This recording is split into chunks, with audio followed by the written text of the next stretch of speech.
So hello everyone, welcome back to my YouTube channel. कैसे हैं आप सभी? आशा करते हैं आप सब बढ़िया होंगे।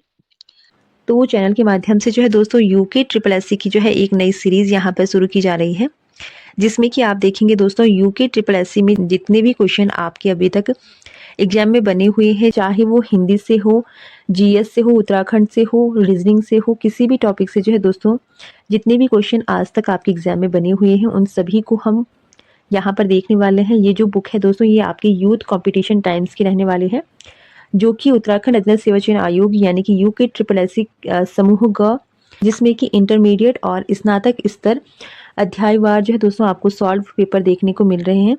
ठीक है, ये बुक्स है दोस्तों यूथ कंपटीशन की, और यहाँ से जो है दोस्तों आज हम अपनी सीरीज शुरू करने वाले हैं। विशेष सूची अगर देखिए दोस्तों तो यहाँ पर हमारा जो पहला टॉपिक रहने वाला है दोस्तों ये सामान्य विज्ञान से रहेगा। यहाँ पर टॉपिक वाइज आपको देखने को मिलेगा, जैसे कि सामान्य हिंदी में आपका जो पहला टॉपिक है दोस्तों भाषा एवं हिंदी भाषा, जिसमें कि भाषा, भाषा की प्रकार, हिंदी भाषा का विकास, कार्यालय भाषा, हिंदी की बोलियां, उत्तराखंड की प्रमुख बोलियां, कुमाऊनी, गढ़वाली और जौनसारी। ठीक है, तो यहाँ पर आज की क्लास में हम इस टॉपिक को कवर करने की कोशिश करेंगे, और यहाँ पर जो है दोस्तों हर एक टॉपिक आपको सीक्वेंस वाइज देखने को मिलेगा। पहले यहाँ पर सामान्य हिंदी हम कवर करेंगे, ठीक है, और यहाँ पर रीजनिंग के भी आपको जो है दोस्तों टॉपिक वाइज क्वेश्चन देखने को मिलेंगे। साथ ही साथ फिर जो है दोस्तों आपका सामान्य ज्ञान, सामान्य अध्ययन के यानी कि जीके जीएस के यहाँ पर क्वेश्चन देखने को मिलेंगे, जिसमें कि हिस्ट्री, पॉलिटिकल, ज्योग्राफी सभी सब्जेक्ट के जो है दोस्तों यहाँ पर क्वेश्चन हम देखेंगे। ठीक है, इसके साथ ही साथ जो है दोस्तों उत्तराखंड के भी यहाँ पर आपको क्वेश्चन देखने को मिलेंगे। कहने का मतलब है दोस्तों कि यूके ट्रिपल एससी द्वारा जो सिलेबस दिया गया है उसके अकॉर्डिंग जितने भी आज तक आपके क्वेश्चन बने हुए हैं उन सभी क्वेश्चन को जो है दोस्तों हम कवर करने वाले हैं। ठीक है, तो चलिए दोस्तों शुरू करते हैं। और इसके साथ ही साथ जो है दोस्तों यहाँ पर आप देख सकते हैं यूके ट्रिपल एससी की पूर्व परीक्षा के प्रश्न पत्रों का यहाँ पर विश्लेषण किया गया है। ठीक है, यहाँ पर आप देख सकते हैं जूनियर असिस्टेंट एग्जाम जो आपका 9 जनवरी 2025 को हुआ था।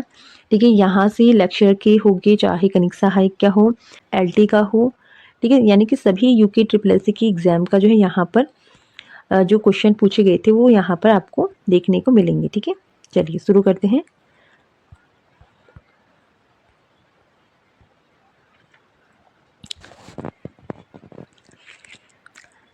तो चलिए दोस्तों शुरू करते हैं अपनी क्लास, और पहला यहाँ पर टॉपिक है हमारा सामान्य हिंदी का भाषा एवं हिंदी भाषा। ठीक है, चलिए, जिसमें कि हम भाषा, भाषा की प्रकार, हिंदी भाषा का विकास, कार्यालय भाषा, हिंदी की बोलियां, उत्तराखंड की प्रमुख बोलियां, कुमाऊनी, गढ़वाली और जौनसारी। ठीक है, इनसे रिलेटेड जितने भी क्वेश्चन आपके अभी तक यूके ट्रिपल एससी में पूछे गए हैं उनको हम देखेंगे। ठीक है, तो यहाँ पर पहला क्वेश्चन है दोस्तों आश्रय को मतलब हूंद। ठीक है, पहला क्वेश्चन है, ये क्वेश्चन जो है दोस्तों यूके ट्रिपल एससी द्वारा जूनियर असिस्टेंट जो कि आपका एग्जाम हुआ था 19/1/2025 को। ठीक है, यहाँ पर पूछा गया था कि आश्रय को मतलब हूंद। ठीक है, तो आश्रय का जो मतलब होता है दोस्तों ये होता है ऑप्शन नंबर बी, कृष्ण को गोपियों की आत्मा यानी कि अप्सराएं। ठीक है, अप्सराओं को जो है दोस्तों कृष्ण की जो गोपियां हैं यानी कि जो अप्सराएं हैं उनको कहा जाता है आश्रय। ठीक है, तो यहाँ पर पहले का जो राइट आंसर हो जाएगा ऑप्शन नंबर बी।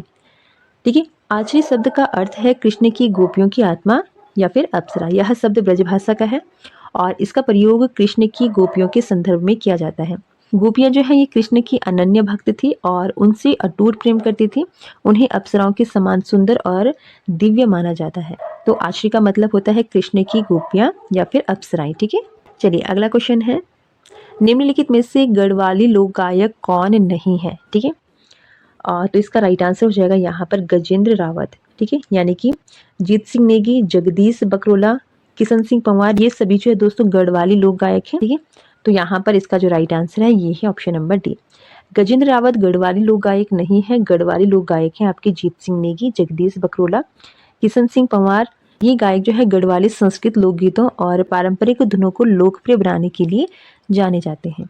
चलिए अगला क्वेश्चन है, निम्नलिखित में से कौन सा कथन सही नहीं है। तो यहाँ पर इसका राइट आंसर हो जाएगा दोस्तों ऑप्शन नंबर डी, परिपत्र अन्य पुरुष में नहीं लिखा जाता है।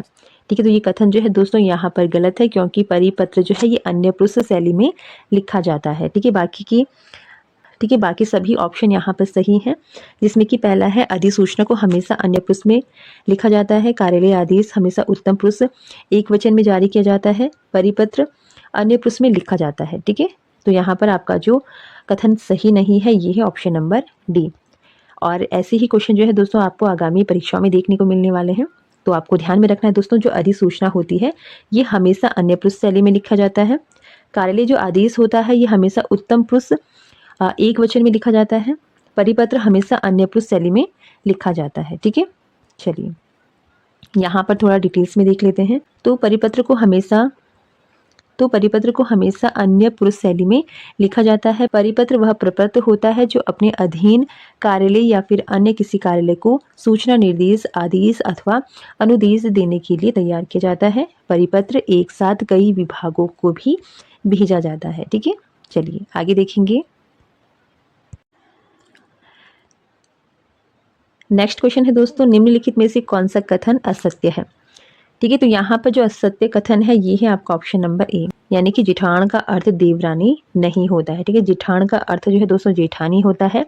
बौरान का अर्थ बहुरानी होता है। नाठी का अर्थ जो है दोस्तों अविवाहित स्त्री होता है। और झरनाती का अर्थ होता है पोते का पुत्र। ठीक है, तो यहाँ पर जो असत्य कथन है ये आपका जिठान है। ठीक है, जिठान जो है दोस्तों जेठानी को कहा जाता है और दिवरान जो है दोस्तों देवरानी को कहा जाता है। और ये क्वेश्चन जो है दोस्तों आपका यूके SSS जूनियर असिस्टेंट जो आपका एग्जाम हुआ था 19 जनवरी 2025 को पूछा गया था। ठीक है, यहाँ पर डिटेल्स में अगर देखिए तो जिठान का अर्थ होता है जेठानी, बौरान का अर्थ होता है बहुरानी, डांठी का अर्थ होता है अविवाहित स्त्री और जड़नाती का अर्थ होता है पोते के पुत्र। और यहाँ पर अगला क्वेश्चन है, निम्नलिखित इतिहासकारों को जन्म तिथि के अनुसार सही क्रम में व्यवस्थित कीजिए। तो चलिए यहाँ पर जो इसका राइट आंसर हो जाएगा दोस्तों इसको हम देख लेते हैं। ठीक है, तो यहाँ पर राइट आंसर है इसका ऑप्शन नंबर सी। ठीक है, यानी कि अगर महादेवी वर्मा की जन्म तिथि की बात करें तो इनका जो जन्म ईयर है ये है दोस्तों 1907 को। ठीक है, सुमित्रा नंदन पंत की अगर बात करें तो सुमित्रा नंदन पंत का 1900 हो जाएगा। सूर्यकांत त्रिपाठी की अगर बात करें तो ये हो जाएंगे आपके 1899 के। ठीक है, यहाँ पर सबसे बड़े जो है आपके होने वाले हैं जयशंकर प्रसाद और इनका टाइम पीरियड है 1989। ठीक है, यानी कि पहले हैं आपके जयशंकर प्रसाद, उसके बाद आपके सूर्यकांत त्रिपाठी निराला जी आएंगे, इनका टाइम पीरियड है 1899। फिर सुमित्रा नंदन पंत, इनका टाइम पीरियड है 1900 और फिर आपकी लास्ट में आएंगी महादेवी वर्मा जो इनसे सबसे छोटी हैं और इनका टाइम पीरियड है 1907 में। ठीक है, तो राइट आंसर यहाँ पर हो जाएगा आपका ऑप्शन नंबर सी। चलिए आगे देखते हैं। और नेक्स्ट क्वेश्चन है दोस्तों, यहाँ पर क्वेश्चन है जौनसारी भाषा में मेहमानों को क्या कहा जाता है? तो जौनसारी भाषा में जो है दोस्तों मेहमानों को कहा जाता है पावड़ा। ठीक है, तो यहाँ पर आपका राइट आंसर हो जाएगा ऑप्शन नंबर डी। और इसके अलावा गढ़वाली में जो है दोस्तों पौड़ा शब्द जो है ये मेहमानों के लिए यूज़ किया जाता है। यहाँ पर जौनसारी पूछा जा रहा है तो जौनसारी में जो है दोस्तों मेहमानों को कहा जाता है पावड़ा। ठीक है, चलिए आगे देखेंगे। ठीक है, यहाँ पर आप देख सकते हैं दोस्तों, यहाँ पर आप देख सकते हैं दोस्तों जौनसारी भाषा में मेहमान को पावड़ा कहते हैं। यह शब्द जो है दोस्तों क्षेत्रीय बोलचाला में सामान्यतः प्रयुक्त होता है। पाहुन जो है दोस्तों गढ़वाली और कुमाऊनी भाषा में मेहमान को कहा जाता है। पाहुना भोजपुरी और अवधी में मेहमान को कहा जाता है और पौड़ा जो है दोस्तों ये बुंदेली और मालवी बोली में प्रयुक्त होता है। ठीक है, चलिए अगला क्वेश्चन है दोस्तों, इस प्रश्न में 2 कथन दिए गए हैं और इन दोनों कथनों का सम्यक परीक्षण करके सही उत्तर का चयन कीजिए।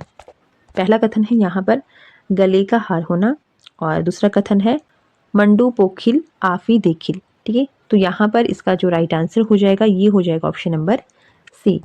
ठीक है, यानी कि कथन 1 हिंदी भाषा का है और कथन 2 जो है दोस्तों ये कुमाऊनी भाषा का मुहावरा है। ठीक है, दोनों ही मुहावरे हैं, गले का हार होना और मंडू पोखिल आफी देखिल। ठीक है, तो ये दो इसमें जो पहला कथन है ये हिंदी भाषा का मुहावरा है और दूसरा आपका कुमाऊनी भाषा का मुहावरा है। ठीक है, चलिए आगे देखते हैं।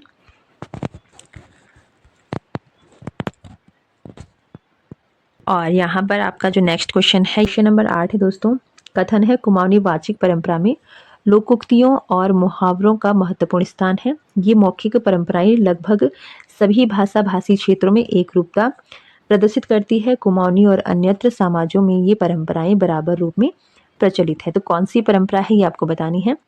कथन को पढ़कर जो है दोस्तों सही उत्तर का आपको चयन करना है। तो यहाँ पर इसका जो राइट आंसर है ये है ऑप्शन नंबर सी, यानी कि अन्य भाषाओं की कहावतों में कुमाऊनी लोकोक्तियों के भाव निहित होते हैं।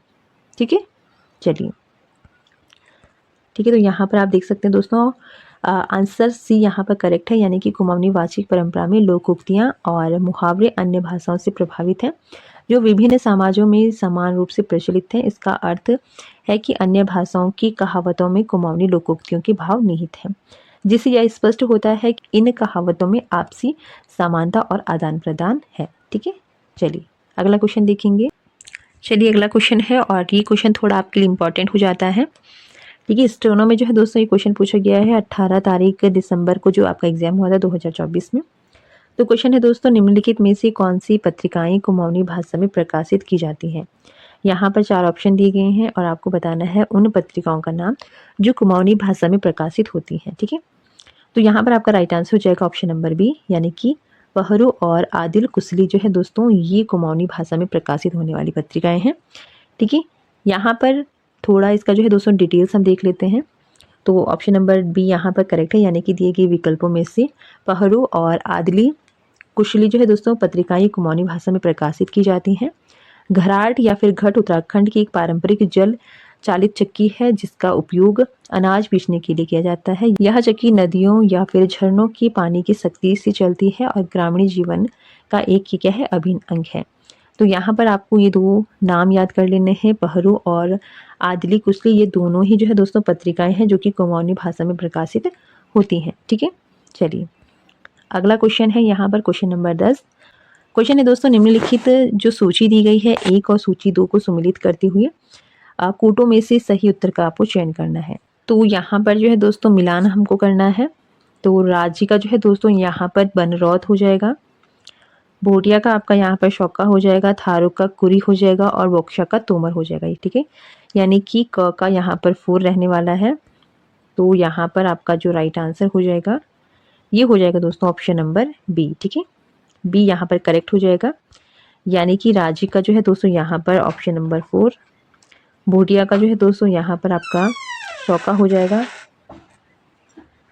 थारू का कुरी हो जाएगा और बोक्शा का तोमर हो जाएगा। ठीक है, तो यहाँ पर राइट आंसर है आपका ऑप्शन नंबर बी।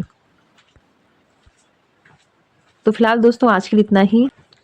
बाकी जो है दोस्तों आगे के क्वेश्चन हम नेक्स्ट क्लास में कवर करेंगे। यहाँ पर जो है दोस्तों हिंदी टॉपिक से जीके जीएस उत्तराखंड से, यानी कि जितने भी आपके सिलेबस में दिए गए हैं टॉपिक, उनसे जो है दोस्तों जितने भी क्वेश्चन आपकी परीक्षाओं में पूछे गए हैं उनको हम नेक्स्ट क्लास में कवर करेंगे। ठीक है, बाकी जो है दोस्तों चैनल पर अगर आप नए हैं तो चैनल को सब्सक्राइब कर दें। इसी के साथ जो है दोस्तों मिलते हैं नेक्स्ट क्लास में, तब तक के लिए इतना ही, धन्यवाद।